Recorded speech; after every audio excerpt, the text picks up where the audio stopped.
Será que será আসসালামু আলাইকুম football fans. দর্শক, আপনারা ইতিমধ্যে কিন্তু অনেকেই জেনে গিয়েছেন রিচার্লিসন কিন্তু একটা ইএসপিএন এর একটা সাক্ষাৎকারে এসে অঝরে কান্না করে দিয়েছেন এবং রিচার্লিসন সেখানে 2022 সালের কাতার বিশ্বকাপের ব্যর্থতার পর নিজেকে শেষ করে দেওয়ার চিন্তা ভাবনা করেছিলেন। এরকম বেশ কিছু কথা বলেছেন। তো তিনি ঠিক কি বলেছেন আমি আপনাদের স্পষ্টভাবে একবার জানিয়ে দেবো এই ভিডিওর মাধ্যমে। আপনারা প্লিজ সবাই পুরো ভিডিওটি দেখবেন, তাহলে অবশ্যই বুঝতে পারবেন। মূলত রিচার্লিসন বলেন, কাতার বিশ্বকাপে আমি সেরা ছন্দে ছিলাম, কিন্তু কোয়ার্টার ফাইনাল থেকে ছিটকে যাওয়ার পর আমার মনে হয়েছে আমি শেষ সীমায় পৌঁছে গেছি। আমি জানি না তখন কেন এমন হয়েছিল। আমি নিজেকে মেরে ফেলতে চাইনি, কিন্তু মানসিকভাবে ভেঙে পড়েছিলাম। আমাকে সে সময় মানসিকভাবে খুব শক্ত ভাবা হলেও আমি তখন ভেঙে পড়েছিলাম। আমার মনে হয় আমার সেই সময়ে থেরাপিস্ট আমাকে সহযোগিতা করেছেন। তার জন্যই আমি সে পরিস্থিতি থেকে ঘুরে দাঁড়াতে সক্ষম হয়েছি। আমার মানসিক অবস্থা তখন এতই বাজে ছিল যে আমি গুগলে অনেক বাজে বিষয়ও খুঁজতাম।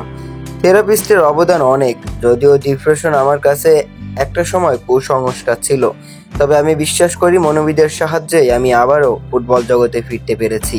তো দর্শক, রিচার্লিসন এই সমস্ত কথা বলার কারণ হচ্ছে 2022 সালে কাতার বিশ্বকাপে ব্রাজিল দুর্দান্তভাবে কিন্তু কোয়ার্টার ফাইনাল পর্যন্ত পৌঁছেছিল এবং কোয়ার্টার ফাইনালে টাইব্রেকারে কিন্তু ক্রোয়েশিয়ার কাছে হেরে যায় এবং স্বপ্নভঙ্গ হয় সেলেসাওদের।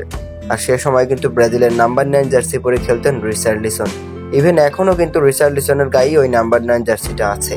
তো রিচার্লিসন কিন্তু সেই সময়টা দুর্দান্ত ছন্দে ছিলেন, তবু কিন্তু তিনি ব্রাজিলকে বিশ্বকাপ জেতাতে পারেননি বা তিনিও বিশ্বকাপ জিততে পারেননি। সেই সময় আসলে তিনি অনেকটা ভেঙে পড়েছিলেন এবং এই সমস্ত কথা কিন্তু 2 বছর পর তিনি গণমাধ্যমে বললেন। আর বিশ্বকাপের পর রিচার্লিসনের বাজে পারফরমেন্স, রিচার্লিসনের হারিয়ে যাওয়ার কারণ, এই সমস্ত কারণগুলি হয়তো। এবং রিচার্লিসন কিন্তু এই গত 2টা ম্যাচ ইংল্যান্ড এবং স্পেনের বিপক্ষে ব্রাজিল যে 2টি ম্যাচ খেললো, সেই ম্যাচ দুটোর স্কোয়াডে কিন্তু রিচার্লিসন ছিল, কিন্তু সামান্য ইনজুরির কারণে তার কিন্তু খেলা হয়নি। কিন্তু নাম্বার 9 জার্সিটা কিন্তু তার গায়েই ছিল। ওই নাম্বার 9 জার্সি পরে কেউ মাঠে নামেনি। রিচার্লিসন নাম্বার 9 জার্সির নামে ছিল, কিন্তু খেলতে পারেননি। তো দর্শক, রিচার্লিসনের আত্মবিশ্বাসটা অনেকটা বেশি, এজন্য রিচার্লিসন আসলে আবারও ফুটবল জগতে ফিরতে পেরেছে। এবং রিচার্লিসন এই কথাও বলেছেন 2026 সালের বিশ্বকাপে রিচার্লিসন আবারও নিজেকে মেলে ধরতে চান এবং ব্রাজিলকে চ্যাম্পিয়ন করতে চান।